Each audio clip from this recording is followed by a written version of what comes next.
வந்து நல்லா பாரு, மகள் வந்து நல்லா டான்ஸ் ஆடுறீங்க. என்ன உங்களோட ஃபேமிலிக்குள்ள நிறைய டேலண்ட்ஸ் இருக்கு போல. நான் பாடுறேன். நீங்களும் பாடுவீங்களா?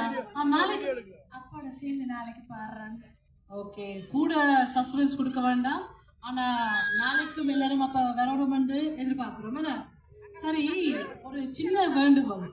அப்போத வந்து நாங்கள் வந்து குரூப்பா படியங்களோட டான்ஸ் ஆடினது, அது படியங்க வடிவா டான்ஸ் ஆடையிலன்னு நிறைய பேர் சொல்லிட்டாங்க. இப்போ கேர்ள்ஸோட என்னோட கேர்ள்ஸ் ஹோஸ்ட் எல்லாரும் ரெடி. நீங்களும் அவங்களுக்கு முன்னுக்கு நின்று இந்த ஸ்டெப்ஸ் சொல்லி தரீங்களா பவுளமணிக்கு? ஓகேயா? ஓகே, நான் வந்து அப்போத வடிவா ஆடினா நான் சைட்டுக்கு நிற்கிறேன்னா சரி சரி நானும் பாருங்க. ஓகே டிஜி, ஒரு ஒரு சின்ன இந்த துண்டு என்ன ஆக்கள் வந்து கொண்டே இருக்கிறேன். அப்போது என் பெர்ஃபார்மன்ஸ் பார்த்துருக்க மாட்டீங்க. ஹோஸ்ட் ஆக்களும் இந்த டான்ஸ் ஒரு செய்யணும் என்று விரும்புகிறோம். ஸோ நீங்கள் ப்ளீஸ் தொடங்குங்க, நாங்கள் உங்களை ஃபாலோ பண்ணுறோம். யா